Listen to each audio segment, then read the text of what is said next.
May she serve you well.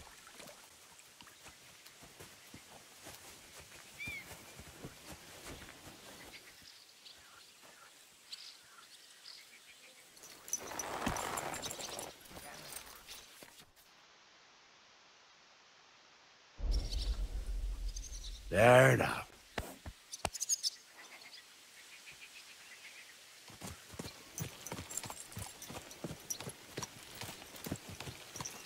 This must be the ugliest horse I've seen in my life.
Carriage is really schrecklich. Always. Da!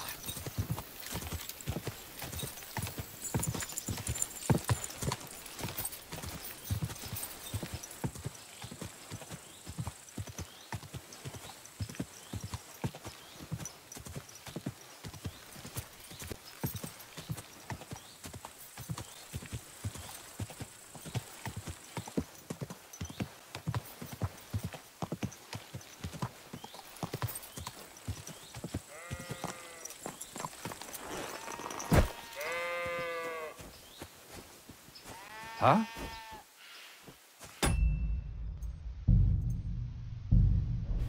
Hey, wayfarer! You have a long road ahead of you. Why don't you and I roll some dice? God be with you. Ah, Laudetur Jesus Christus! Here you are at last. I've been waiting for you. Me? And who exactly am I meant to be? The one I have been summoning. Exorcizo te per Deum vivum, per Deum verum, per Deum sanctum. I don't understand. What's going on? You can't hide from me, you monstrum infernium mundum. Now you shall reveal what you withheld from me last time. I don't think I owe you anything. So, you want to play chess again, you treacherous Draco Nefande Spiritus Mandax?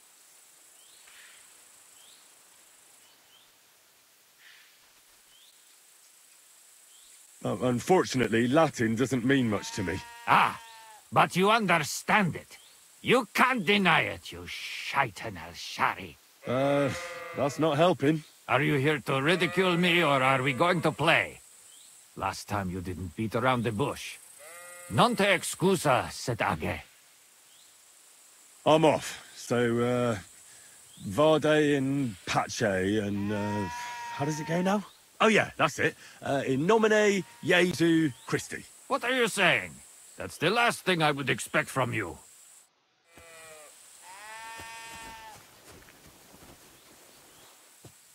Courage.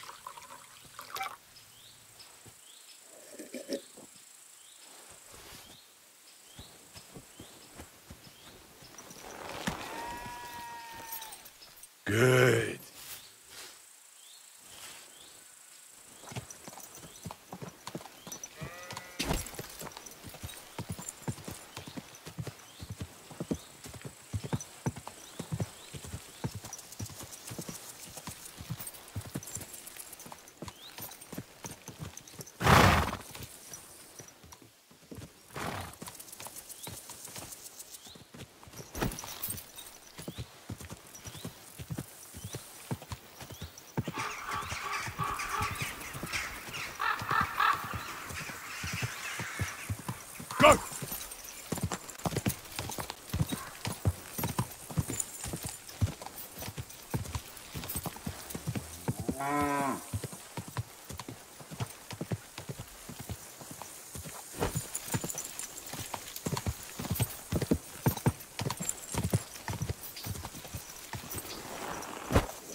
old gods. I wonder what their names were. I see they haven't been forgotten, and the locals still worship them. I can't really blame them seeing the state of this land.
Please, help me!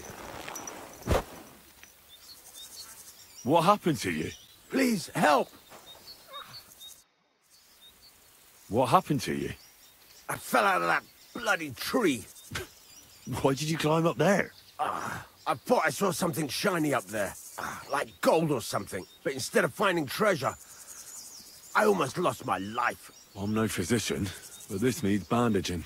But I won't get far in this state. Do you have anything to dress it? A rag or something? Hold on, let me see. Here. You're lucky I carry around a pocket full of junk. Here, let me dress it for you.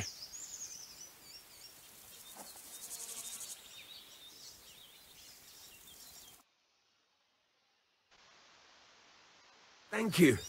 You're the first good thing to happen to me in a long while. You know, I was born under an unlucky star. Stop feeling so sorry for yourself.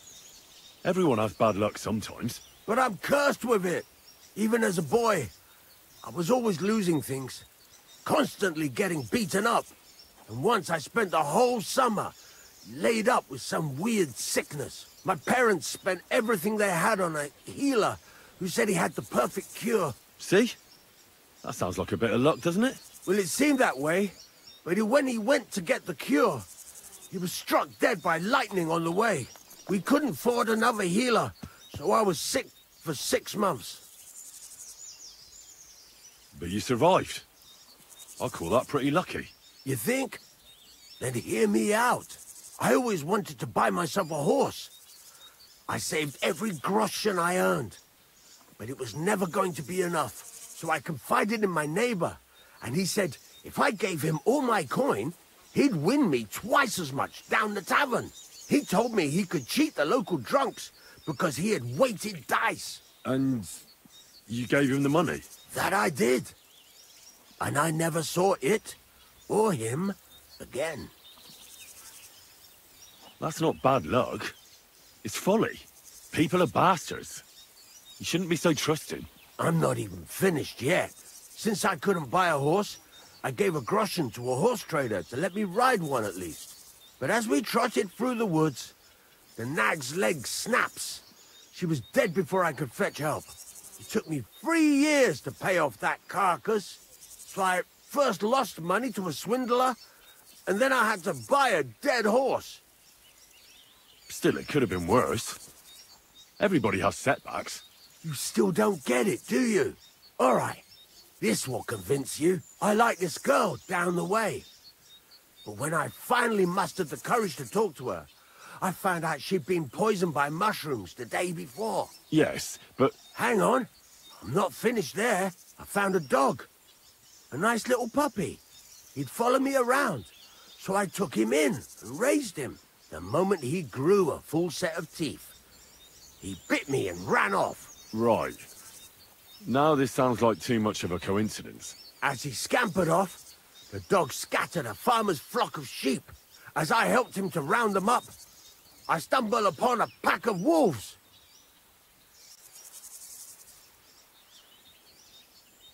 So I had one leg bit by a mongrel, and the other by a wolf. Only that wolf bite gets some dirt in it, and my whole leg goes black. I couldn't walk for a month. All right, I see now. My wife took care of me all that month. And just as I was getting better, she cooked some food in the pot and told me she had to go into town. She never came back. What happened to her? I have no idea. She just vanished. The thing is, she took all her stuff and all my money with her. So if you ask me, she flew the coop. And since then, it's all been downhill for me. As soon as I went out for the first time, after my leg was healed, the bailiff grabbed me. He said 3 sheep from that flock had never been found, so I had to pay for them. But what with my darling wife pocketing all my coin, I ended up in the pillory. Well, your life hasn't been all that easy, I'll grant you that. But you're not jinxed. You know why? I'm all ears. If you were, you'd have fallen down and nobody would have found you. But I happened by. Today was your lucky day. You have a point there. It's true. Thanks, friend. I owe you one.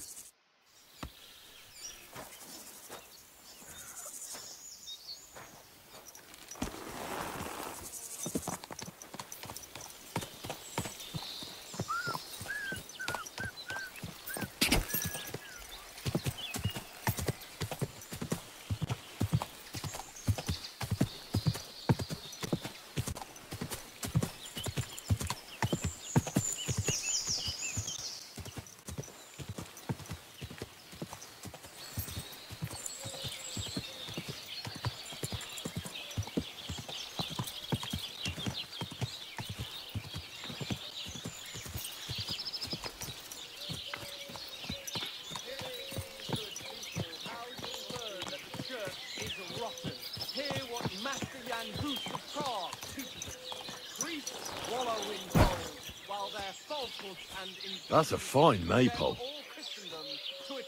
What a nag. Phew. Fuck me. Salvation cannot be for sale. But what do they say? Pay, and you shall be forgiven. Pay, and you kill. Pay, or you reject yourself. Pay. What do you want, you yokel? Speak up or get lost. I'm here then. You said in the alehouse that you could do with a helping hand at the forge, didn't you? I could. My last two hands, well, they're not worth mentioning. And what with the wedding coming up, the work is piling up. Ah, what's your name? Henry? That's right. You should know, Henry. The blacksmithing isn't for everyone. Have you done it before? Yeah. I basically grew up in the forge. My father was a swordsmith, and not just any. He even forged swords for the nobility. For the nobility, eh? Well, that kind of experience will come in very handy for me indeed. As it happens, I have to forge a wedding present for young Lord Semine. A fine sword. So you'll take me on? Hold your horses. I'll have to try you out first. You could forge me a hunting sword as a test, so I can see if you can make a straight blade. That shouldn't give you much trouble if your father was a swordsmith, should it? Sure thing. I can get started right away. Great. Find some iron and get started then. Iron? You can't make a sword out of butter, but if you don't have your own stuff, you can get everything from the chest in my forge.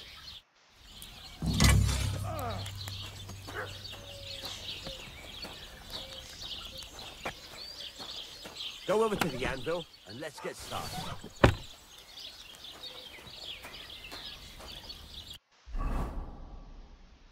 Furnace is cold now. Give it a practice try. Some things, like swords, are too long to fit in the fire. You have to heat it up bit by bit, by poking it around for a bit. Now get the furnace nice and hot. There's a lever above you. Give it a pull. It works the bellows.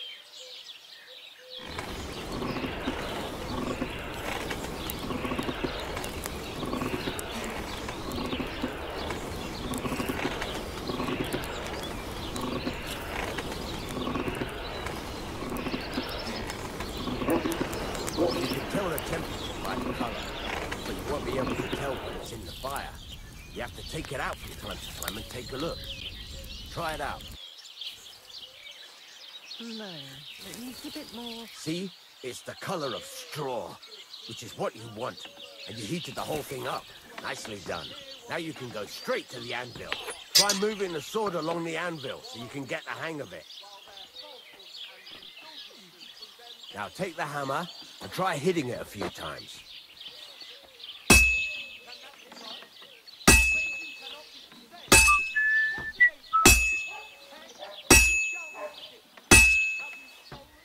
See the sparks? That's the sign of a good strike. The more sparks, the better. Also, you can hammer with different degrees of power. A stronger hit will do more, but it'll tire you out faster. Try giving it a few blows, as hard as you can, so I can see how strong you are. That's got a nice ring to it. Of course, if it was all about hitting an anvil with a hammer, Any dolt could do it. You've got to hammer the workpiece evenly. One hit next to the other. Very nice. You're doing just fine. But when I say evenly, I mean it. A sword has two sides, like a lot of other things, including myself. Turn it over and continue on the other side.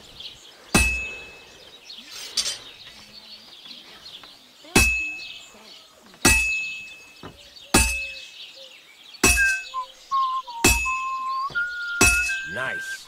Now try forging it on both sides. The closer it is to being finished, the more it will take on the shape you want. It'll cool off soon anyway.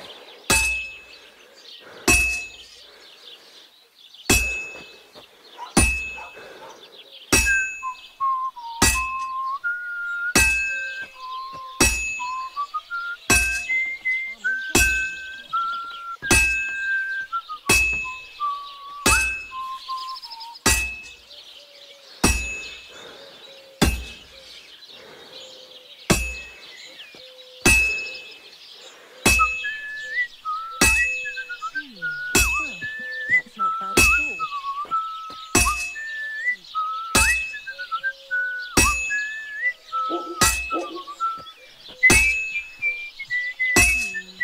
Maybe I should add some spices.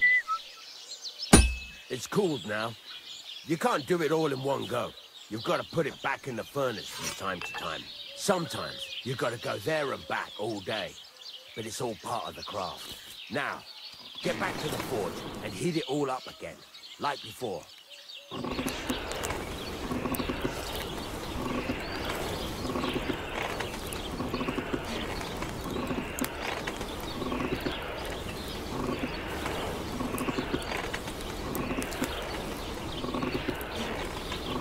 The whole thing is heated up now, so come over to the anvil.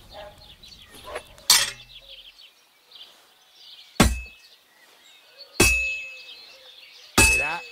Besides the sparks, you can tell a good strike by the sound it makes. See how it's taking on the right shape? That's how you can tell it's almost finished. Now, I've got a piece of advice for you. Hammer to a rhythm. When I hammer a piece to a beat, there you go. You've got it finished. All that's left is to temper it, and the sword will be done.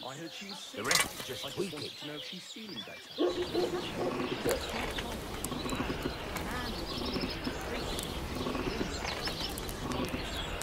I'll drop by and visit her sometime then.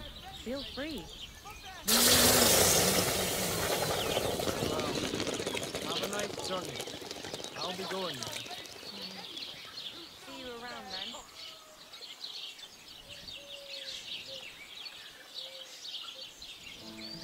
Right. Let's have a look. Very nice work. Your father taught you the trade well. He'd certainly be happy to hear that. If you carry on hammering as well as you did today, you've definitely got a job here. Even so, keep in mind, it's all about making sure every strike does its job. That's why you can't let it get cold, or keep striking the same spot.